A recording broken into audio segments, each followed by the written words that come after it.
Como alumnos de la Universidad de El Salvador, Facultad Multidisciplinaria de Occidente, nos complace en darles la bienvenida a la presentación sobre los derechos humanos, donde estaremos desarrollando cuál es el procedimiento para presentar denuncias individuales en virtud de tratados de derechos humanos de la ONU.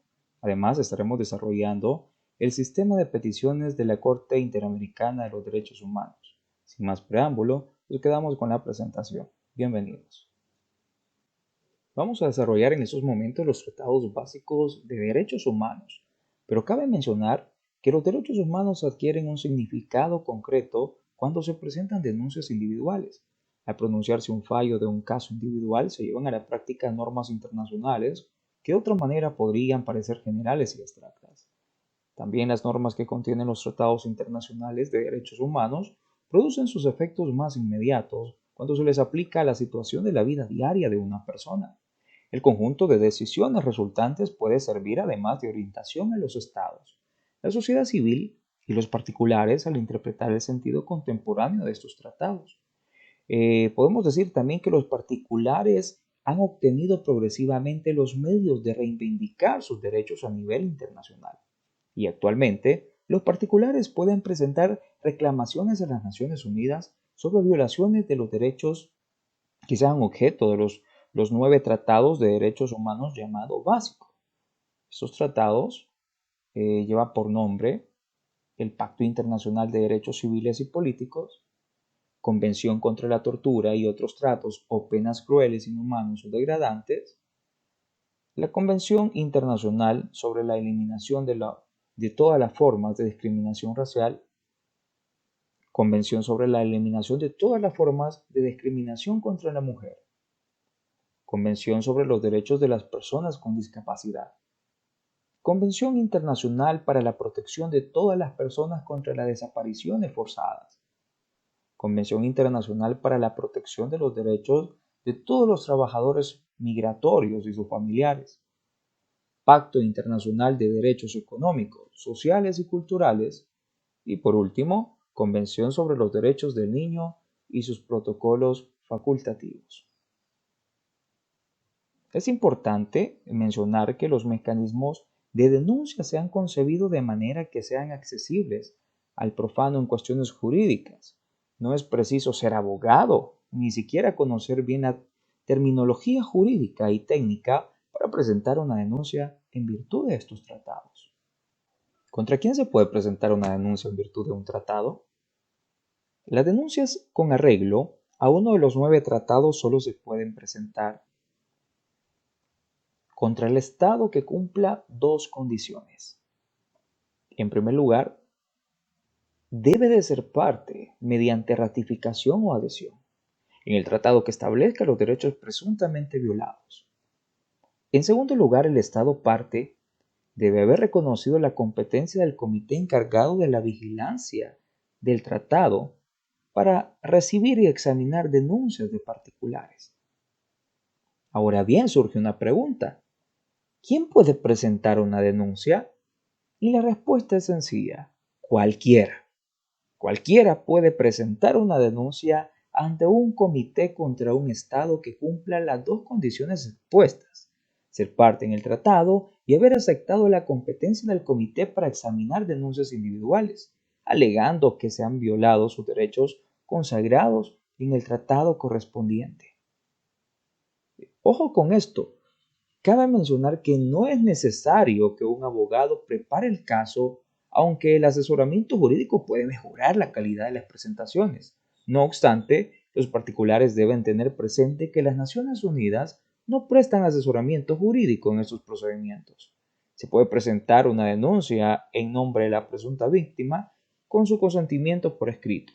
A veces no se requiere también ese consentimiento. Por ejemplo, si la presunta víctima se encuentra en la cárcel sin acceso al mundo exterior o es víctima de una desaparición forzada, en estos casos, el autor de la denuncia debe indicar claramente los motivos por los que no se puede dar dicho consentimiento. ¿Qué información se debe facilitar en una denuncia? Aunque la denuncia a un comité, también llamada comunicación o queja, no tiene que revestir una forma determinada. sí se recomienda que se utilicen los formularios modelos de denuncia y las directrices adjuntas. Además, la denuncia se debe presentar por escrito y debe ser legible, estar preferiblemente mecanografiada e ir firmada.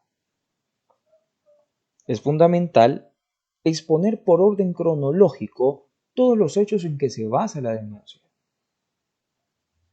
Dentro de la información que se debe facilitar en la denuncia, existe también los motivos por los que se presume violentados en el tratado. Es decir, el autor de la denuncia debe indicar estos motivos por los que se considera que los hechos descritos constituyen una violación del tratado en cuestión. Además, debe de especificarse los derechos establecidos en el tratado presuntamente violados. Y por último, el autor de la denuncia también debe exponer con detalle las medidas que haya adoptado para agotar los recursos disponibles en el estado parte contra el que vaya dirigido la denuncia o a quien vaya dirigida la denuncia. Y acá surge una interrogante muy importante. ¿Cuándo se puede presentar una denuncia en virtud de los tratados de derechos humanos? Y esto es sumamente importante saberlo, que se debe de presentar la denuncia lo más pronto posible, una vez que se hayan agotado los recursos de la jurisdicción interna. Ojo con esto, las demoras en la presentación pueden contribuir a que el Estado parte le resulte difícil responder de manera adecuada y al comité evaluar los hechos a fondo. En algunos casos, la presentación tras un periodo muy prolongado puede conducir a que el caso sea considerado inadmisible. Así que ahí tenemos nosotros la importancia de presentar la denuncia lo más antes posible.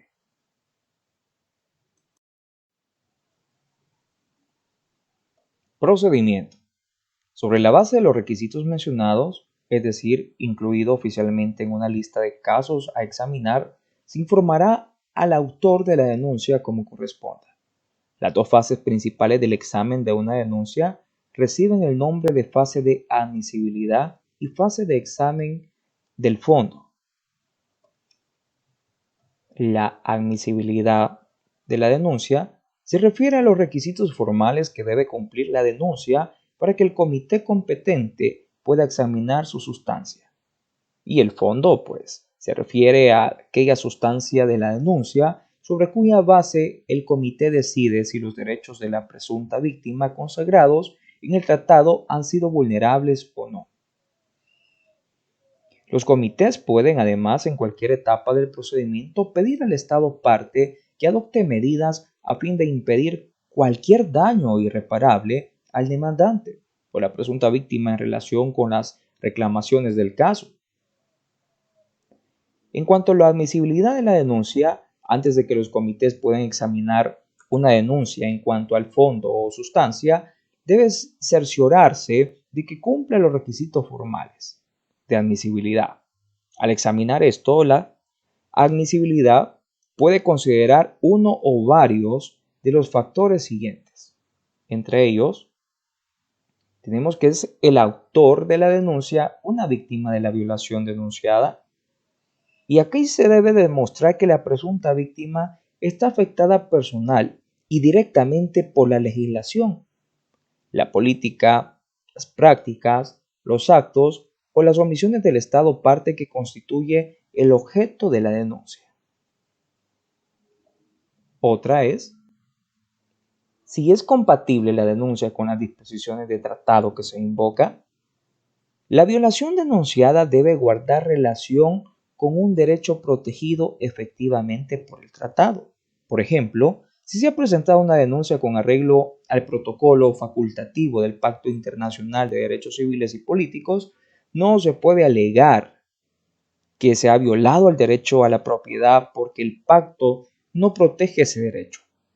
En un caso así, la denuncia sería en términos jurídicos inadmisible. Otro de ellos es que si se debe el comité en cuestión revisar los hechos y las pruebas de los casos resueltos por los tribunales nacionales. Y aquí podemos observar que los comités son competentes, los comités son los competentes para examinar las posibles violaciones de los derechos garantizados por los tratados en cuestión, pero no para actuar como una instancia de apelación con respecto a los órganos jurisdiccionales nacionales. Otra es que si está la denuncia suficientemente fundamentada, y la respuesta es sí. Si el comité correspondiente considera, a la luz de la información que le han hecho llegar, que el autor de la denuncia no ha presentado descrito o descrito lo suficiente los hechos y los argumentos, estos pueden rechazar al caso por no considerarlo suficientemente fundamentado y ser, por tanto, inadmisible. Otra de ellas es que si se ha sometido el mismo asunto a otro órgano internacional, y aquí podemos observar que si se ha sometido a otro órgano de vigilancia de los tratados o un mecanismo regional como la Comisión Interamericana de Derechos Humanos, la Corte Interamericana de Derechos Humanos, el Tribunal Europeo de Derechos Humanos o la Comisión Africana de Derechos Humanos y de los Pueblos, a la Corte Africana también de Derechos Humanos y de los Pueblos. Estos comités no pueden examinar la denuncia. Esta norma tiene por objeto evitar duplicaciones innecesarias en el plano internacional. Otra es que si se han agotado todos los recursos disponibles en la jurisdicción interna, y como se ha indicado, uno de los principios básicos para determinar la admisibilidad de una denuncia es que el autor de la denuncia tiene que haber agotado todos los recursos disponibles en el Estado parte antes de presentarla a un comité internacional. ¿Está excluida la denuncia por alguna reserva que haya formulado el Estado al tratado en cuestión? Y aquí debemos de hacer hincapié en que el Estado puede haber presentado una reserva sustantiva al tratado o una reserva de procedimientos del mecanismo de presentación de denuncias, por lo que limite la competencia del comité para examinar ciertas comunicaciones. Y por último, ¿constituye la denuncia un abuso del procedimiento? En algunas ocasiones, los comités pueden considerar que una reclamación constituye un uso frívolo, enojoso o improcedente del procedimiento de presentación de denuncias y rechazarlo como inadmisible. Por ejemplo, si la misma persona presenta denuncias repetidas al comité sobre el mismo asunto, aunque las anteriores ya han sido desestimadas. El fondo de la denuncia. Cuando el comité declara admisible una denuncia, procede a examinarla en cuanto al fondo, exponiendo así las razones para decidir que se ha producido o no una violación a tenor de las disposiciones aplicables de los tratados. En la mayoría de los casos, el comité se negará a examinar denuncias relativas a asuntos que sean objeto de una reserva, aunque en circunstancias excepcionales puede considerar que una reserva es inaceptable y examinar así el caso a pesar de ella. Posteriormente tenemos el examen de la denuncia, es uno de los siguientes pasos. Entre ellos, encontramos que los comités examinan cada caso en sesión privada. Como regla general, y con el fin de acelerar el procedimiento, estos comités examinan la admisibilidad y el fondo de las denuncias al mismo tiempo.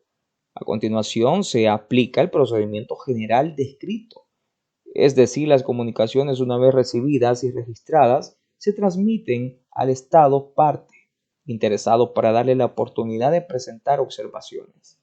La decisión adoptada por los comités se transmite al autor de la denuncia y al Estado parte simultáneamente. Decisión. ¿Qué sucede cuando los comités toman una decisión sobre un caso? De entrada se debe señalar que no es posible apelar contra decisiones de los comités y que como norma general sus decisiones son definitivas. Lo que ocurra posteriormente con los casos depende de la naturaleza de la decisión adoptada. Si los comités deciden que los hechos expuestos ponen de manifiesto una violación por el Estado parte de los derechos del autor de la denuncia en virtud del tratado, este invitará al Estado parte a que se presente información sobre las medidas que haya adoptado para dar efecto a sus conclusiones y recomendaciones. Si los comités deciden que no se ha violado el tratado o que la denuncia no es admisible, se cierra el caso. Las decisiones de los comités constituyen una interpretación autorizada de los tratados respectivos. Estas contienen recomendaciones al Estado parte en cuestión, pero no son jurídicamente vinculantes. Si un comité concluye que se ha producido una violación de un tratado, se invita al Estado a que presente información en un plazo de 180 días sobre las medidas que haya adoptado para aplicar las recomendaciones. Si el Estado parte no adopta las medidas adecuadas, el comité examina el caso en virtud del procedimiento de seguimiento. Se establece un diálogo con el Estado parte y el caso permanece abierto hasta que se adopten medidas satisfactorias. Particularidades de los procedimientos en virtud de los diferentes tratados. El Pacto Internacional de Derechos Civiles y Políticos, aprobado en 1966, abarca una amplia gama de derechos civiles y políticos, como el derecho a la vida, el derecho a un juicio imparcial, la libertad de expresión, además de la igualdad ante la ley y la prohibición de la discriminación. Los derechos individuales que pueden invocarse ante el Comité de Derechos Humanos se enumeran en la parte 3 del Pacto en el artículo 6 al 27. El mecanismo de presentación de denuncias por presuntas violaciones de esos artículos figura en el primer protocolo facultativo del pacto, que es un tratado distinto abierto a los estados parte en el pacto. Cuestiones adicionales. Las denuncias en virtud del protocolo facultativo del pacto que contengan los elementos necesarios, conocido como la prima facie, se remiten al relator especial sobre nuevas comunicaciones y medidas provisionales del comité, que decide si el caso debe registrarse y transmitirse al Estado parte para que formule observaciones. En virtud del protocolo facultativo, no hay ningún plazo para presentar denuncias ante el comité. Procedimiento en virtud de la Convención contra la Tortura y otros tratos o penas crueles, inhumanos o degradantes. Se prohíbe la tortura y los tratos o penas crueles, inhumanos o degradantes, y entre otras obligaciones, exige a los Estados partes que no devuelvan a las personas a países en los que haya razones fundadas para creer que en ellos correrían el peligro de ser sometidos a tortura. Asimismo, impone una serie de medidas destinadas a garantizar que los actos de tortura, donde quiera que se cometan, sean investigados y juzgados de la manera apropiada. Un gran número de quejas son presentadas además por solicitantes de asilo que afirman que, en caso de ser expulsados a su país de origen, correrán el riesgo de ser sometidos a tortura. Por lo tanto, el comité debe determinar si los estados contra los que se presenta la queja violarían el artículo 3 de la Convención, si se procediera a la expulsión. Aquí encontramos cuestiones adicionales.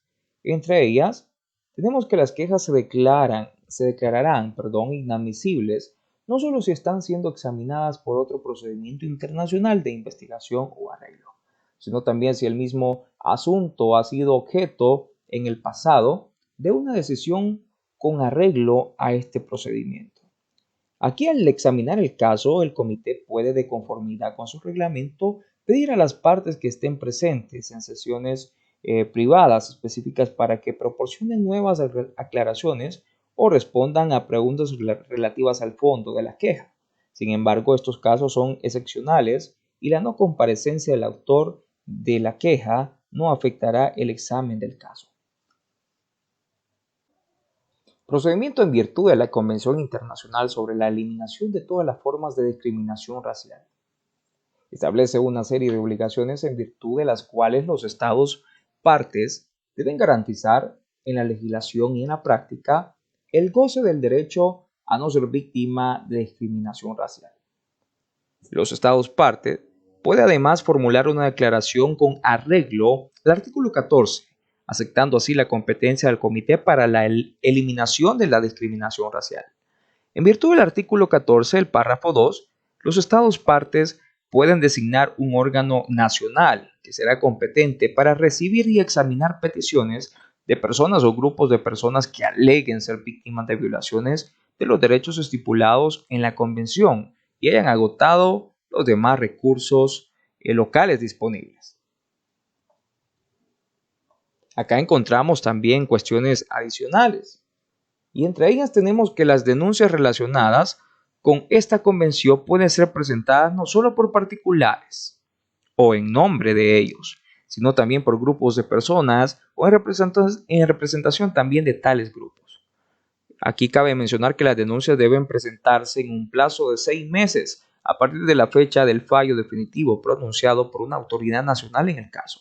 Además, el hecho de que el mismo asunto esté pendiente o haya sido objeto de una decisión con arreglo a otro procedimiento internacional no se considerará un obstáculo para la admisibilidad de la denuncia. Procedimiento en virtud del protocolo facultativo de la Convención sobre la eliminación de todas las formas de discriminación contra la mujer. Aquí se garantiza el derecho de toda mujer a no ser objeto de discriminación y obliga a los Estados partes a velar por el disfrute de ese derecho tanto en la legislación como en la práctica.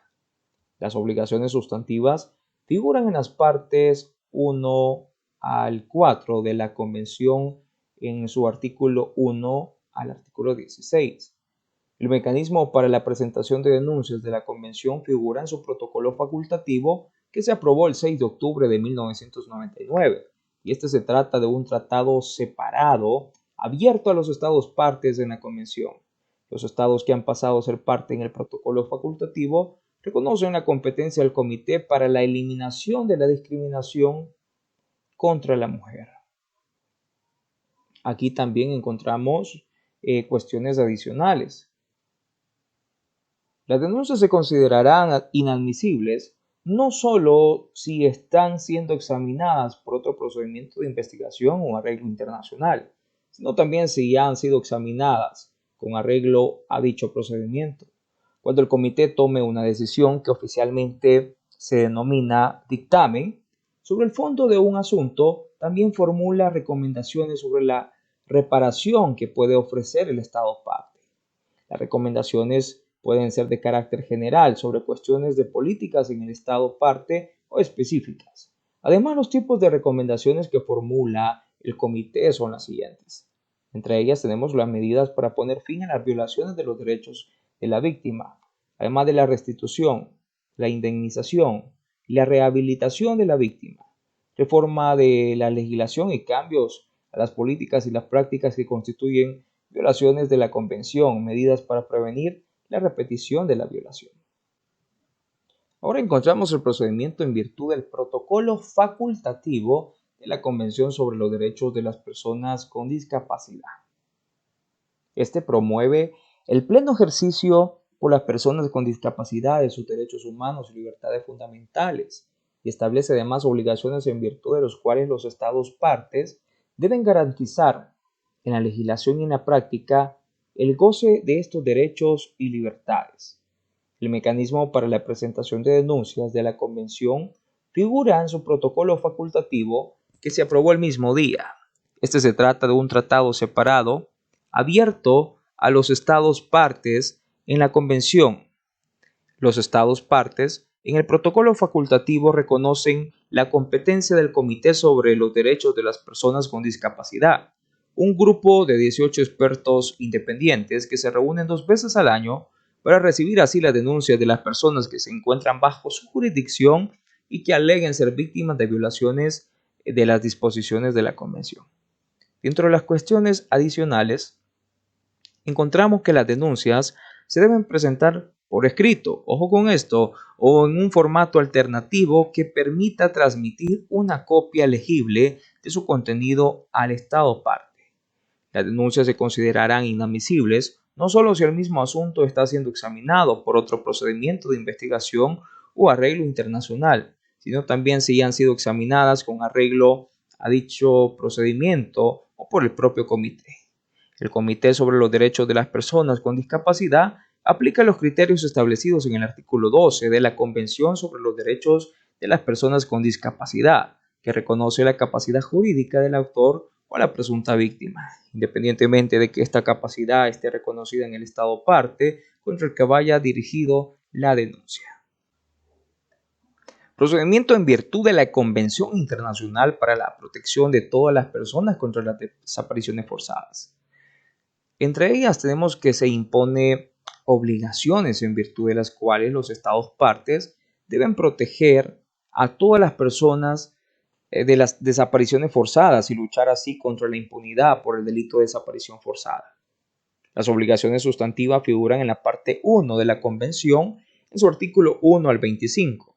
Además, la Convención establece un mecanismo de presentación de denuncias. Los Estados partes también pueden hacer la declaración prevista en el artículo 31, por la que reconozcan la competencia del Comité contra la Desaparición Forzada. Además, la competencia del Comité solo se extiende a las desapariciones forzadas que se hayan iniciado con posterioridad a la fecha de entrada en vigor de la Convención. Podemos resaltar también que si un Estado pasa a ser parte en la Convención después de su entrada en vigor, sus obligaciones respecto al Comité solo se extenderán a las desapariciones forzadas que hayan comenzado con posterioridad a la entrada en vigor de la Convención por dicho Estado. Dentro de las cuestiones adicionales, tenemos que las denuncias se considerarán inadmisibles si el mismo asunto está siendo examinada en otra instancia internacional de examen o arreglo de la misma naturaleza. Es decir, cuando el comité comunica una denuncia a un Estado parte, éste debe ofrecer, en un plazo de 4 meses, explicaciones o declaraciones escritas sobre la admisibilidad y el fondo, así como sobre cualquier tipo de reparación que se pueda haber proporcionado en el asunto en cuestión. Procedimiento en virtud de la Convención Internacional sobre la Protección de los Derechos de todos los trabajadores migratorios y de sus familiares. Impone a los Estados partes la obligación de proteger y garantizar una amplia gama de derechos en nombre de los trabajadores migratorios y sus familiares. Las obligaciones sustantivas figuran en las partes 2 a la 6 de la Convención en su artículo 7 al artículo 71. Cabe mencionar que la Convención establece su propio mecanismo de presentación de denuncias. Los Estados partes pueden formular una declaración con arreglo en el artículo 77, aceptando así la competencia del Comité de Protección de los Derechos de todos los trabajadores migratorios y de sus familiares. Un grupo de 14 expertos independientes se reúnen 2 veces al año para examinar denuncias de particulares o grupos de particulares que aleguen ser víctimas de violaciones de los derechos que se reconocen en la Convención. Además, cabe mencionar que las denuncias no serán admisibles si el mismo asunto ha sido o está siendo examinado de conformidad con otro procedimiento internacional de investigación o arreglo. Procedimiento en virtud del protocolo facultativo del Pacto Internacional de Derechos Económicos, Sociales y Culturales. Este impone obligaciones en virtud de las cuales los Estados partes deben adoptar medidas individualmente y con la asistencia y la cooperación internacionales hasta el máximo de los recursos de que dispongan. Además, con vistas a lograr progresivamente el pleno ejercicio de los derechos económicos, sociales y también culturales. Aquí se trata de un tratado separado, abierto a los Estados partes en el pacto. Los Estados partes en el protocolo facultativo reconocen la competencia del Comité de Derechos Económicos, Sociales y Culturales. En virtud de este protocolo facultativo, el Comité puede facilitar la solución amigable de las denuncias que se le presenten en cualquier momento del procedimiento y antes de la decisión final sobre el fondo. El procedimiento de solución amigable se llevará a cabo sobre la base del consentimiento de las partes y tendrá carácter confidencial. Dentro de las cuestiones adicionales, tenemos que el protocolo facultativo establece así un plazo para la presentación de denuncias ante el comité. Las denuncias se deben presentar en el plazo de 1 año a partir de la fecha en que se agotarán los recursos internos. a menos que el actor pueda mostrar que era imposible hacerlo. En cualquier momento después de la recepción de una denuncia y antes que se llegue a una conclusión sobre el fondo, el comité puede consultar la documentación pertinente a los órganos, los organismos además especializados, los fondos, los programas y los mecanismos de las Naciones Unidas y otras organizaciones internacionales. Ahora veremos el procedimiento en virtud del protocolo facultativo de la Convención sobre los Derechos del Niño relativo a un procedimiento de comunicaciones. Este impone la obligación a los Estados partes de respetar los derechos del niño. Las obligaciones sustantivas se exponen en la parte 1 de la Convención, en su artículo 1 al 41, así como en su protocolo facultativo relativo a la venta de niños, la prostitución infantil y la utilización de niños en la pornografía, y su protocolo facultativo relativo a la participación de niños en los conflictos armados. Además, cabe señalar que el mecanismo para la presentación de denuncias de la Convención figura en su protocolo facultativo relativo a un procedimiento de comunicaciones que fue aprobado el 19 de diciembre del año 2011. Y este se trata de un tratado separado abierto a los Estados partes en la Convención y sus dos protocolos facultativos sustantivos. Los Estados partes, además, en el protocolo facultativo relativo a un procedimiento de comunicaciones, reconocen la competencia del Comité de los Derechos del Niño. Y las denuncias pueden ser presentadas por personas o grupos de personas que afirmen ser víctimas de violaciones de la Convención o de sus protocolos facultativos sustantivos, independientemente de que su capacidad jurídica esté reconocida en el Estado parte contra el que vaya dirigida la denuncia. Además, las denuncias se pueden presentar en nombre de la presunta víctima sin su consentimiento expreso. Podemos decir también que el comité puede facilitar la solución amigable de las denuncias que se le presenten. Dentro de las cuestiones adicionales, tenemos que el protocolo facultativo establece un plazo para las comunicaciones iniciales. Las denuncias se deben presentar en el plazo de un año a partir de la fecha en que se agotaron los recursos internos, a menos que el autor de la denuncia pueda demostrar que era imposible hacerlo. Las denuncias son inadmisibles si la misma cuestión ya haya sido examinada por el comité o está siendo, mejor dicho, examinada de conformidad con otro procedimiento de investigación o arreglo internacional.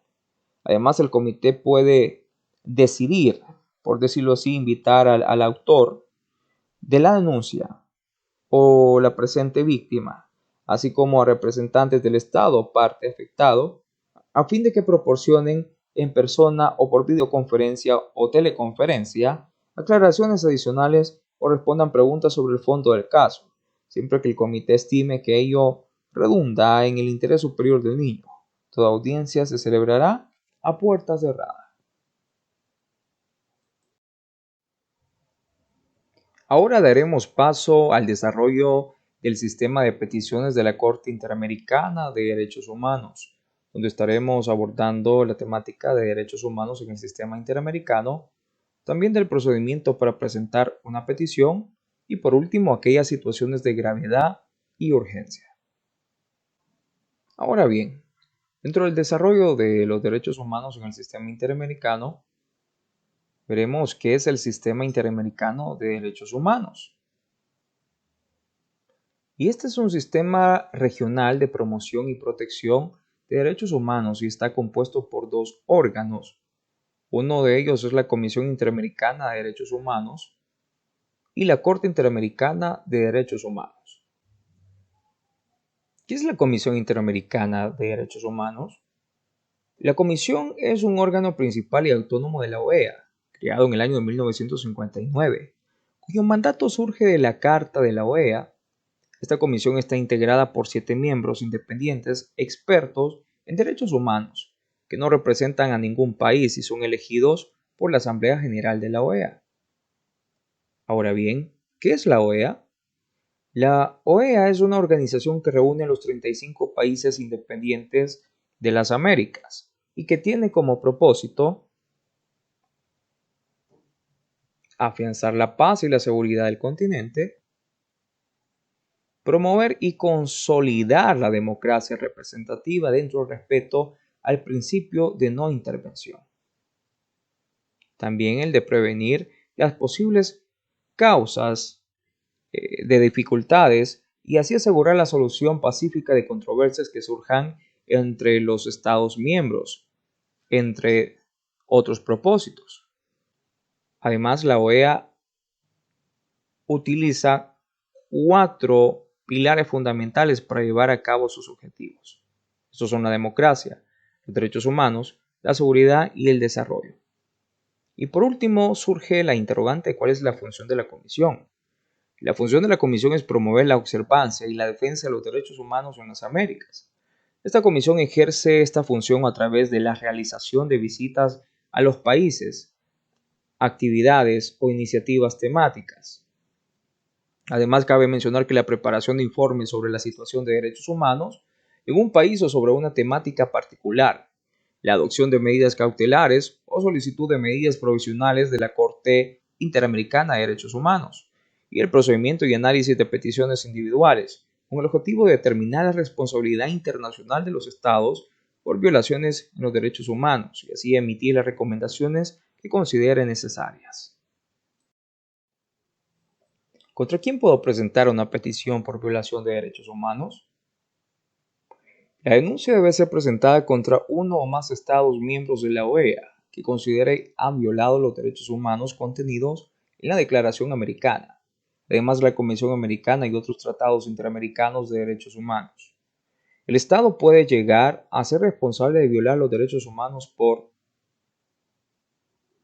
acción, que es como consecuencia de un hacer o actuar del Estado o sus agentes, la aquiescencia, que es como consecuencia del consentimiento tácito del Estado o sus agentes, u omisión, que como resultado que el Estado o sus agentes no actúen cuando deberían hacerlo. ¿En qué casos no podrá la Comisión ayudarme? La Comisión no puede pronunciarse respecto de un Estado que no es miembro de la OEA, proporcionar abogados para asistir en procesos judiciales internos o para presentar una petición o solicitud de medida cautelar ante la Comisión, suministrar ayuda económica o instrumentos de trabajo a las personas, además de realizar trámites migratorios o tramitar el otorgamiento de visas o asilo político. ¿Qué es la Corte Interamericana de Derechos Humanos? La Corte Interamericana de Derechos Humanos fue instalada en el año de 1979 y este es un órgano judicial autónomo de la OEA, cuyo mandato surge de la Convención Americana. Cabe mencionar que la Corte Interamericana de Derechos Humanos tiene su sede en la ciudad de San José, Costa Rica, y está compuesta por 7 jueces elegidos a título personal provenientes de los Estados miembros de la OEA.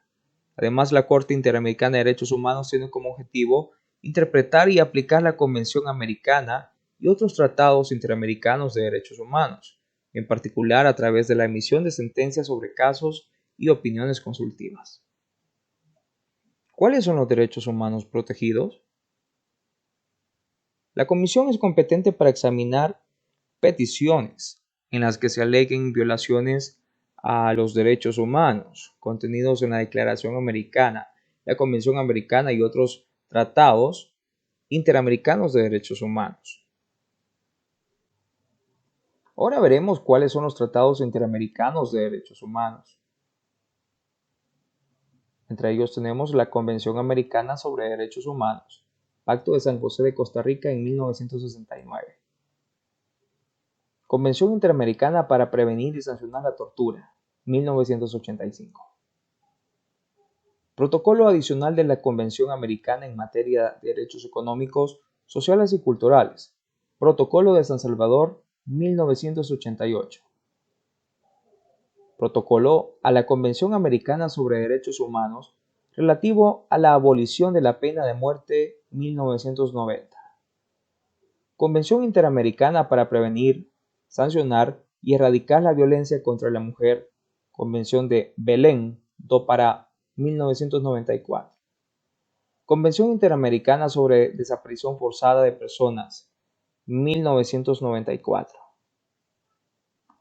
y la Convención Interamericana para la Eliminación de todas las formas de discriminación contra las personas con discapacidad, 1999. ¿Qué derechos están protegidos? El derecho al reconocimiento de la personalidad jurídica, el derecho a la vida, el derecho a la integridad personal, el derecho de toda persona a no ser sometida a esclavitud y servidumbre, el derecho a la libertad personal, el derecho a las garantías judiciales y el principio de legalidad y de no retroactividad, entre otros derechos. La Declaración Americana también contiene una lista completa de los derechos que los estados deben respetar y proteger. Además de los derechos antes mencionados, la Declaración Americana contiene reconocimientos específicos como la protección al derecho al trabajo y a recibir un salario justo. Además, el derecho a la seguridad social, el derecho a los beneficios de la cultura y el derecho a la preservación de la salud, entre otros. ¿Qué prohíben los demás tratados interamericanos de derechos humanos? Estos tratados tienen como objetivo reafirmar la protección y desarrollar el contenido de los derechos humanos, garantizados por la Declaración Americana y la Convención Americana. Estos tratados prohíben, entre otros, los siguientes actos: tortura o trato cruel, inhumano o degradante, restablecimiento de la pena de muerte en los países que la han abolido, violencia física, sexual o psicológica y discriminación contra la mujer, desaparición forzada y discriminación contra las personas con discapacidad. Procedimiento para presentar una petición ante la Corte Interamericana de Derechos Humanos. Situaciones a tomar en cuenta. Primero, ¿debo haber iniciado algún proceso judicial antes de acudir a la comisión? La respuesta es sí. Para que la comisión pueda examinar una petición, deben haberse agotado los recursos judiciales internos de conformidad con la legislación vigente en el estado de que se trata. ¿Qué significa agotar los recursos judiciales internos? Significa que las personas que quieran presentar una petición ante la comisión deben intentar previamente que los tribunales nacionales decidan sobre la situación de denuncia de una persona cuando agotó los recursos internos, cuando el Poder Judicial emitió una decisión de última instancia. ¿Cuáles son los recursos judiciales internos que deben agotarse? Un recurso judicial que debe de ser adecuado y también un recurso judicial que es efectivo o debería de ser efectivo. ¿Cuáles son las excepciones al agotamiento de los recursos internos? Y aquí la comisión puede estudiar una petición en la que no se hayan agotado los recursos internos, cuando las leyes internas no establecen el debido proceso para proteger los derechos que se alegan violados. También cuando no se ha permitido a la presunta víctima el acceso a los recursos internos o se le ha impedido agotarlos. Bajo ciertas circunstancias, una persona puede estar exceptuada, por decirlo así, de agotar los recursos internos. Si se encuentran en una situación extrema, por decirlo así, de una indigencia de tal gravedad que no le permita pagar un abogado para los casos en los cuales sea necesario contar con asistencia legal y siempre y cuando el Estado no ofrezca este servicio de manera gratuita. ¿Cuándo debo de presentar mi petición? La petición debe presentarse dentro de los 6 meses posteriores a la fecha de la notificación de la decisión judicial definitiva que agotó los recursos internos. Y por último, ¿pueden la Comisión y la Corte Interamericana de Derechos Humanos revisar decisiones emitidas por los tribunales nacionales? El solo hecho de que una sentencia judicial no satisfaga los intereses de una persona no significa que se hayan violado sus derechos humanos.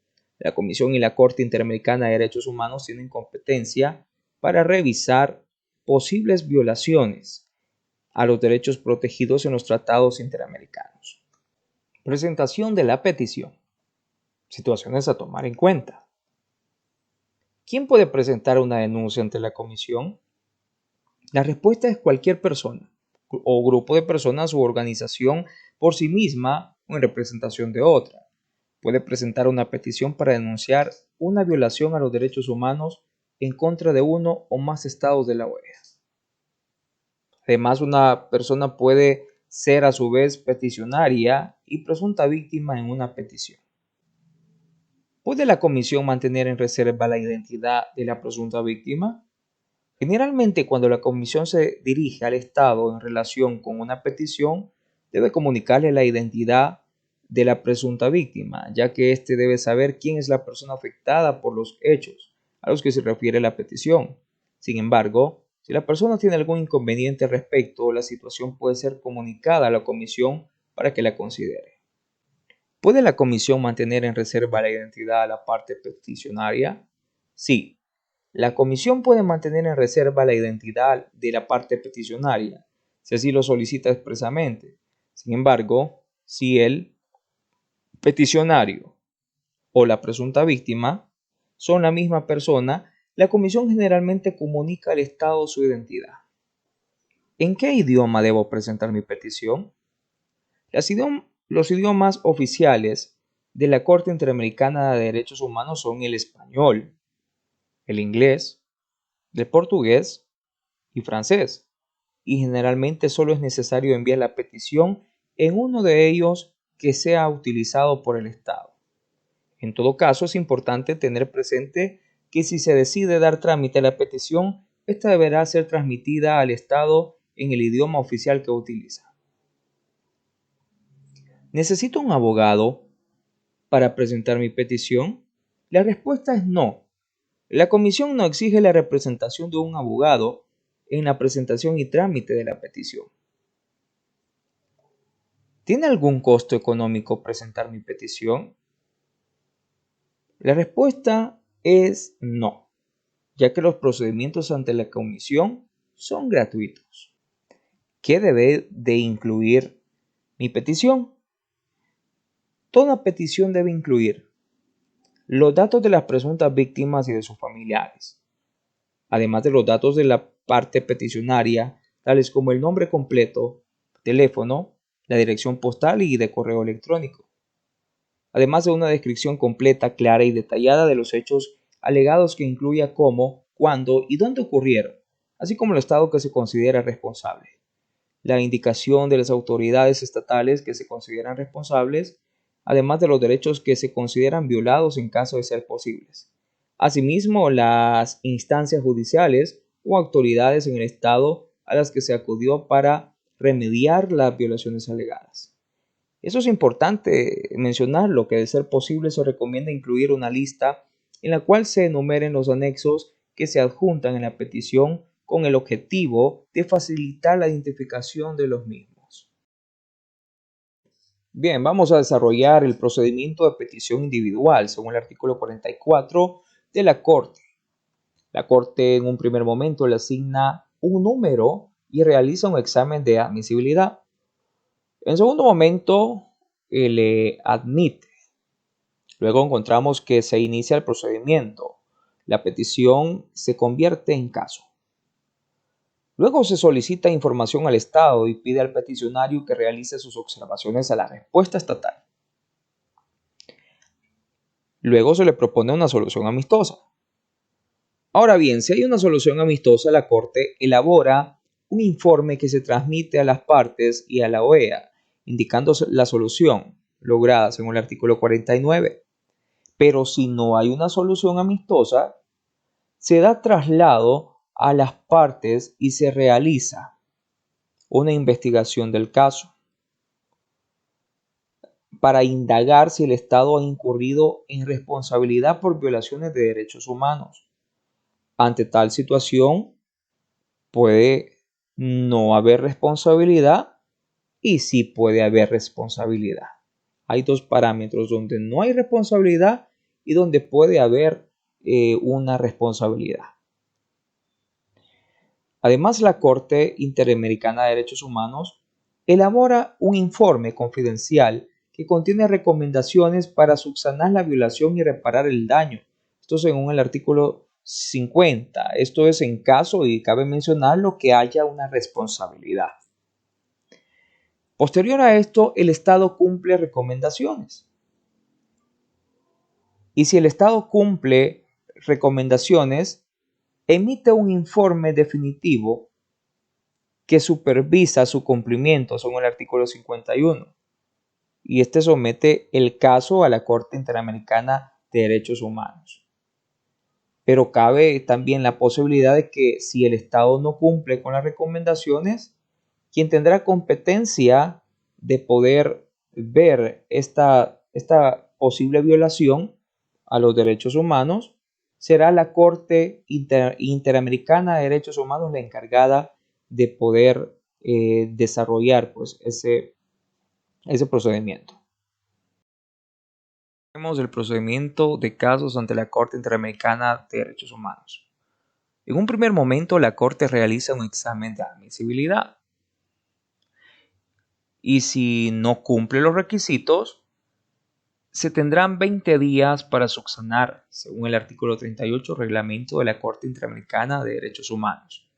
Pero ahora bien, si se cumplen con los requisitos, se notificará el sometimiento del caso, según el artículo 39 del reglamento de la Corte Interamericana de Derechos Humanos. Esto será en el plazo de 2 meses. Luego se realizará la presentación de escrito de solicitudes, argumentos y pruebas. También tiene 2 meses para realizar este procedimiento. Posterior a esto, se realizará la presentación de escrito respuesta estatal. También se tiene 2 meses plazo para realizar este procedimiento. En la respuesta por escrito, el Estado puede oponer excepciones preliminares y además puede que las víctimas y la Corte Interamericana de Derechos Humanos presenten alegatos en las respuestas de las excepciones preliminares.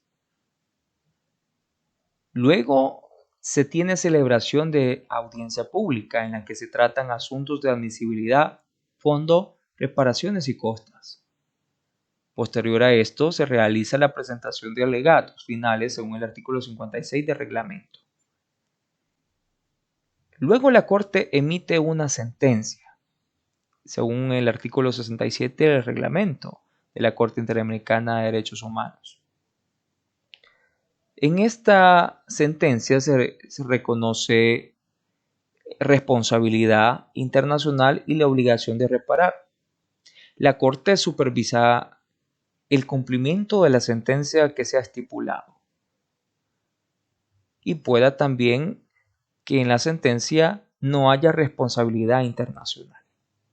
Y aquí pues encontramos en todo lo que he mencionado anteriormente todo lo que es el procedimiento de casos ante la Corte Interamericana de Derechos Humanos. Ahora veremos las situaciones de gravedad y urgencia. En ciertos casos de gravedad y urgencia, y siempre que se cumplan ciertos requisitos, la Comisión puede adoptar medidas cautelares. Por otra parte, además de las medidas cautelares, existe el mecanismo establecido en el artículo 14 de la Convención Interamericana sobre Desaparición Forzada de personas que la Comisión puede utilizar en casos de presuntas desapariciones forzadas y respecto de los estados que hayan ratificado dicho trabajo. Ahora bien, ¿en qué casos puede la Comisión adoptar medidas cautelares? Según el artículo 25, nos da ya un establecimiento de medidas cautelares. Y por ejemplo, el primer caso sería en situaciones de gravedad y urgencia. El segundo sería para prevenir daños irreparables a la persona o al objeto del proceso en conexión con una petición o caso pendiente. Y por último, a fin de prevenir daño irreparable a personas que se encuentren bajo la jurisdicción de este, en forma independiente de cualquier precinto o caso pendiente. Antes de solicitar medidas cautelares, la Comisión requerirá al Estado involucrado una información relevante, a menos que la urgencia de la situación justifique el otorgamiento inmediato de las medidas. Es importante decir que la comisión evaluará con periodicidad la pertinencia de mantener la vigencia de las medidas cautelares otorgadas. ¿Cómo presento una solicitud de medidas cautelares? Hay que tomar en cuenta lo siguiente. ¿Quién puede presentar una solicitud de medidas cautelares ante la comisión? Cualquier persona o grupo de personas por sí misma o en representación de otra puede presentar una solicitud de medidas cautelares ante la comisión. Una persona puede ser además a su vez solicitante y beneficiaria. ¿En qué idioma debo presentar mi solicitud de medidas cautelares? Los idiomas oficiales de la Corte Interamericana de Derechos Humanos son el español, inglés, portugués y francés, y generalmente solo es necesario enviar la solicitud de medidas cautelares en uno de ellos que sea utilizado por el Estado. ¿Necesito un abogado para presentar mi solicitud de medidas cautelares? La respuesta es no, ya que la comisión no exige la representación de un abogado o abogada en la presentación y trámite de solicitud de medidas cautelares. ¿Qué información es importante incluir en mi solicitud de medidas cautelares? Es importante mencionar que la información que debemos de presentar en nuestra solicitud de medidas cautelares debe de ir estructurada con los datos personales, con los hechos alegados, con las denuncias ante autoridades estatales, además de las medidas solicitadas. Acá debe de realizarse la descripción de las medidas de protección u otras que son requeridas. Y por último, la vinculación con una petición o caso ante la comisión. Aquí se refiere a la indicación de si la persona ya ha presentado una petición o tiene un caso pendiente ante la comisión. Y por último, ¿a dónde debo enviar mi solicitud de medidas cautelares?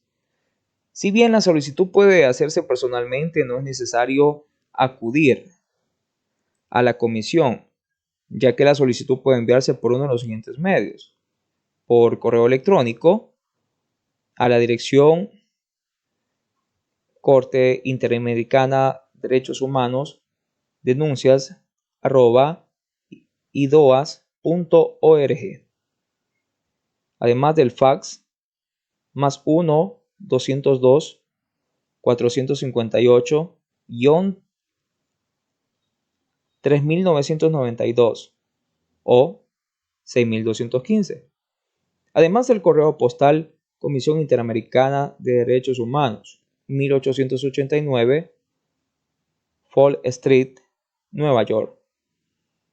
También a Washington, D.C., 20006, Estados Unidos. Es importante mencionar que si se envían documentos por medios electrónicos, no es necesario enviarlos impresos.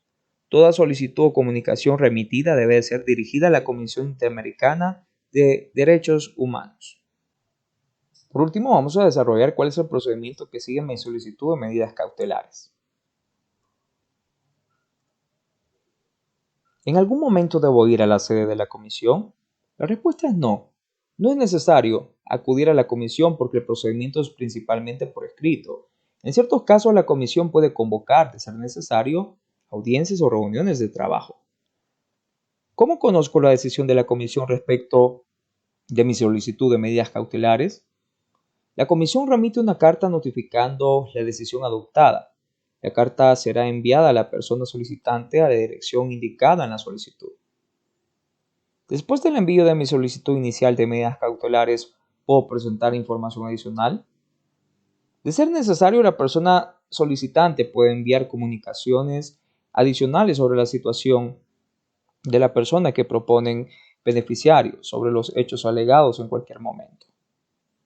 Y por último, ¿qué sucede si la comisión decide otorgar mi solicitud de medidas cautelares? En ese caso, la comisión se dirigirá a las autoridades que representan al Estado concernido con el fin de solicitar que adopte determinadas medidas de protección o prevención. El Estado es quien implementa las medidas cautelares en diálogo con las personas beneficiarias. Bueno, es así como culminamos con el desarrollo de la presentación, agradeciéndoles por tomarse el tiempo de poder pues ver el desarrollo de esta temática importante donde que estuvimos tocando. Hicimos la manera a medida posible pues de ser esto lo más comprensible para que esto sea una herramienta para que puedan saber eh, que sí tenemos derechos, que sí tenemos obligaciones, pero a veces desconocemos cuál es el procedimiento nosotros para poder reclamar ese derecho. Entonces ahora, gracias a esta presentación, estuvimos viendo cuál era el procedimiento de una petición individual ante la Corte Interamericana de Derechos Humanos. También vimos el procedimiento de aquellos casos de la cual la Corte tiene competencia y aquellos pues también que no tiene competencia, que no puede conocerlo. Además estuvimos abordando específicamente aquellas situaciones de gravedad y urgencia y en qué casos la Corte y la Comisión pueden adoptar medidas cautelares. También que creo que fue de mucho provecho para nosotros saber pues cómo debemos de presentar una solicitud de medidas cautelares, cuál es el formato a seguir, por decirlo así, cuál es la estructura que nosotros debemos de, de tomar en cuenta para poder realizar este tipo de procedimientos. Así que reiterarles nuevamente nuestro agradecimiento y desearle éxitos en sus actividades diarias. Bendiciones.